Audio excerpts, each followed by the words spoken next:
So let's talk about some rather juicy Space Marine rumours. How do you like some Primaris Space Marines armed with missile launchers, and a new Redemptor Dreadnought variant that's brutal by name and brutal by nature?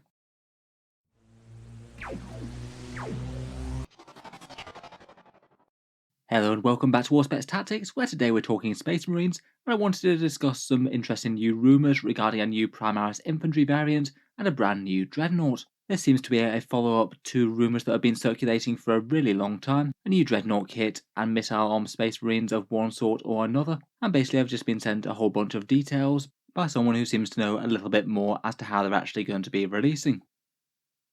So this leak apparently comes with the same sort of parcel as the one from the Reboot Gilliman leak, though apparently this hasn't appeared elsewhere yet. Of course, a massive thank you to the chap who sent me in the details. Very, very nice of you. Always good to have a few more juicy details on upcoming codexes, and anyone who happens to know more, feel free to get in touch. I do of course hear a fair amount of rumours from people, but I feel that these ones are probably worth sharing in their own video, coming from a source that seems at least fairly reliable to me. As always with this unconfirmed stuff, I would certainly treat it as an interesting rumour and not as fact. I'll admit it all does fit in very well with previous rumours and things that we've had.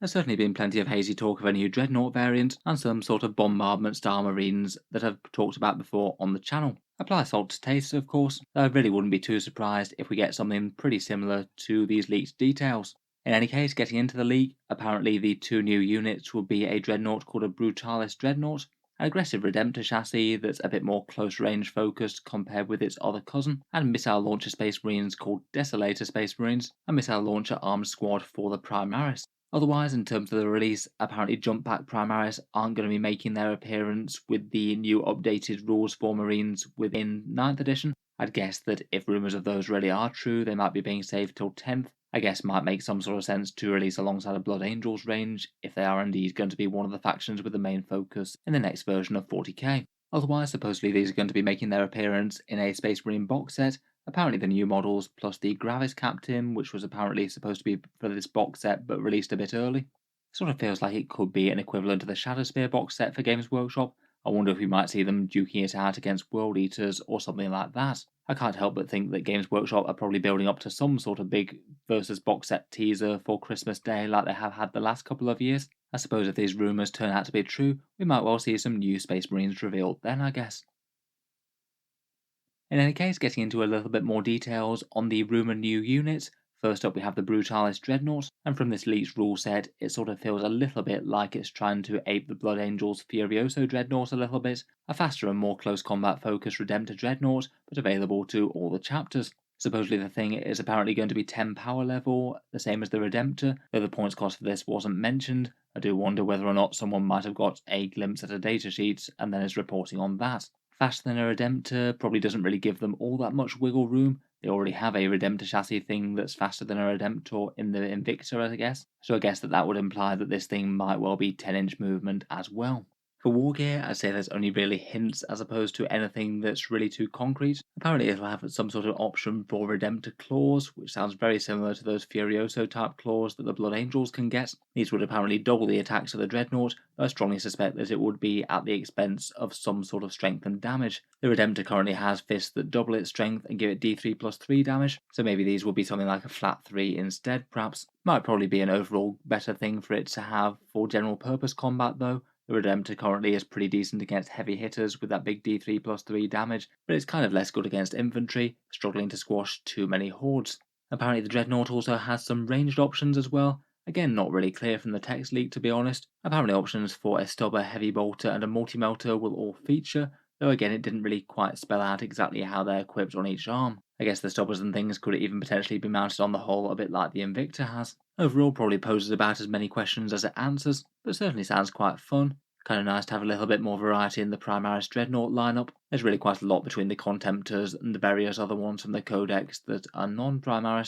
If they get the rules right and make it kind of strong, I feel like it'd be fun to use on the table. A Dreadnought that moves around a lot quicker, has a little bit of shooting but mainly wants to get into melee, maybe the equivalent of something like an Armiger Warglaive for Imperial Knights perhaps. Of course, the other big unit that was mentioned were these new Primaris Desolators, supposedly. According to this source, they're apparently a Primaris missile-armed infantry unit. The source didn't actually confirm anything, but I would guess that it would fit with this rumour engine picture here on the right, a kind of Space Marine style missile launcher that's been kicking around for really quite a long time now, but we've still not had any real answer as to what it represents.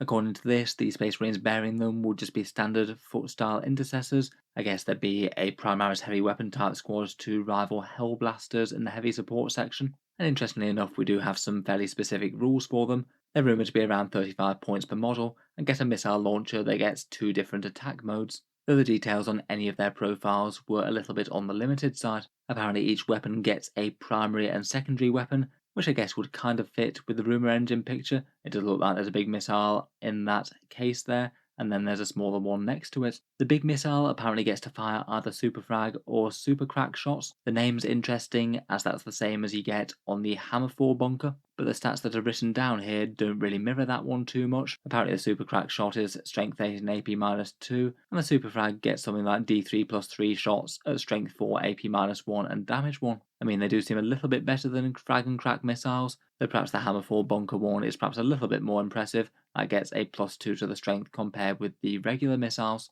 Again, according to the league, apparently for the primary weapon you have to actually choose the selection of these pre-game, so you'd either be locked into a fairly anti-infantry or anti-tank unit, which again maybe just seems a little bit at odds with most frag and crack missile launchers in the game at the moment. You do generally get to choose. It's definitely a weapon that I'd want to see the fine print of before confirming any real details, to be honest.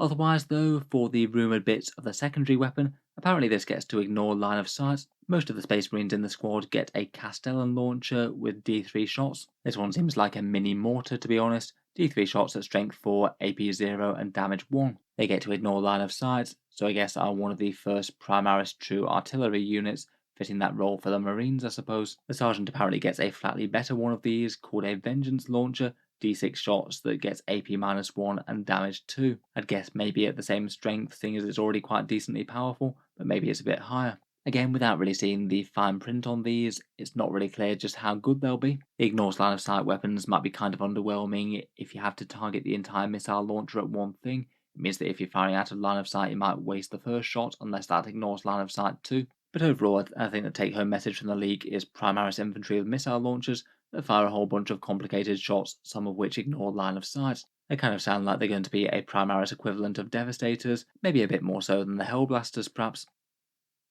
So anyway, some pretty exciting stuff if the leak does turn out to be accurate. Overall, I do think it seems very plausible. A small Space Marine release towards the end of 9th edition, and then no doubt a whole bunch more Marines when 10th edition comes around and launches in full. I guess we'll know when Games Workshop either shows or doesn't show any of these units for a new Space Marine release after World Eaters. We'll get some clues one way or the other. Until then, not very confirmed, of course. In any case, if you enjoyed the video, feel free to subscribe to Auspex Tactics. There have been a few interesting Space Marine details coming out over the last little while, so feel free to check out the updated Guilliman rules leak down in the video description. Always interesting to see how Games Workshop makes rules for some of the most powerful models in the lore in the game. Finally, if you've been enjoying all the videos on the channel, I would just like to mention that Auspex Tactics does have a Patreon page as well, and you can find that links down in the video description if you're interested in supporting. Channel patrons do get a fair few advantages, seeing certain videos early, regular votes to see what sort of things come next on the channel, and automatic entry into the regular prize giveaways with a chance to win some big model kits each month. If any of that sounds good to you or you'd just like to help support, then the link is down in the video description. In any case, a massive thank you for listening, and I'll hope to see you guys next time.